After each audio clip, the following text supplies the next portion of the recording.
Saffron, most expensive spice in the world. And I can go back in time, know exactly when I learned about this. It was in 2005.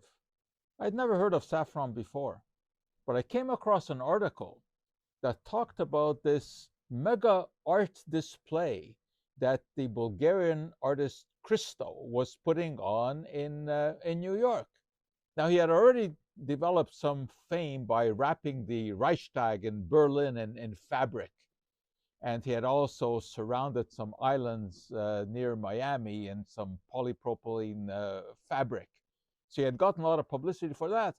And then he came up with what came to be called the gates in New York City Central Park, where he set up along pathways in Central Park for 23 miles, thousands of these gates. And what got my attention was the word saffron, which was used to describe the color of the fabrics that were hanging from these gates. And this caught my attention because, of course, being a chemist, I'd always been interested in dyes. So I was wondering, what was this story all about? Well, what is this saffron color?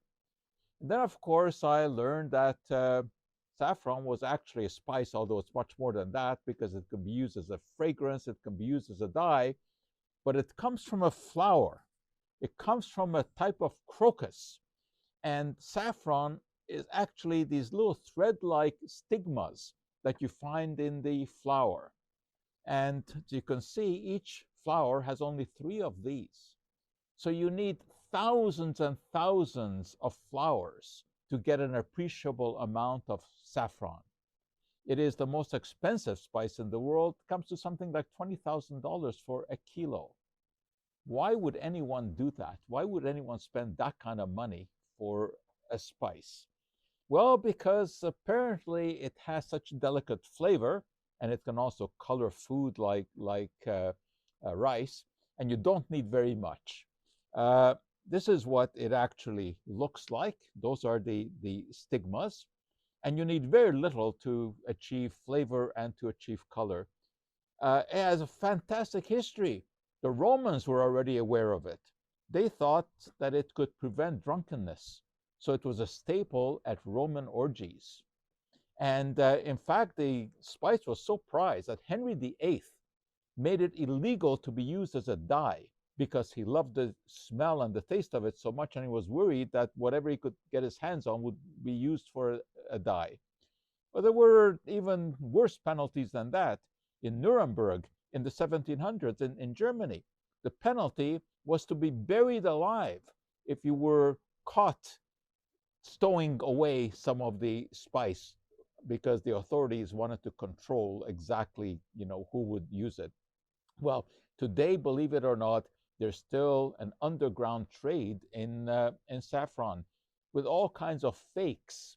They use different flower stigmas and dye them to make it look like saffron. It's a fascinating world. And the chemistry of this has been unraveled. We know that there are hundreds of compounds in saffron, but it is just a couple that are responsible for the flavor and for the aroma. And I had never tried this before, but a colleague of mine gave me some. And this comes from Iran, the world's largest producer of saffron. It's very, very expensive. A little package like this costs over $100, but you don't use very much of it. And I've been kind of experimenting with it. And you put it into tea, and it gives it a aroma and a taste. But I'm going to try something here right now for the first time ever. So this is an epic moment, because all I've done here is taken a little bit of it, just a pinch, and put it into hot water. You can see the spectacular color. So this now doesn't have any tea taste in it at all. So I'm going to get the pure smell and taste of saffron. Never been done before. Sure smell it.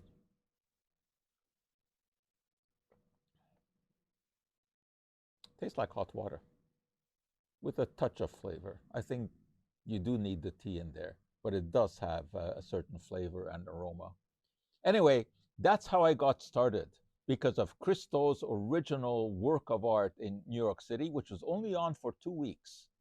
He does these magnificent things, or he used to, he's no longer with us, and they last a couple of weeks and taken down.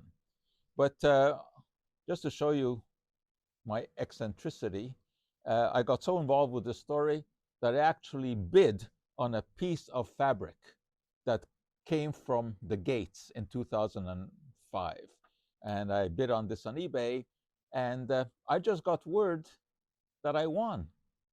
But unfortunately, I don't have it yet.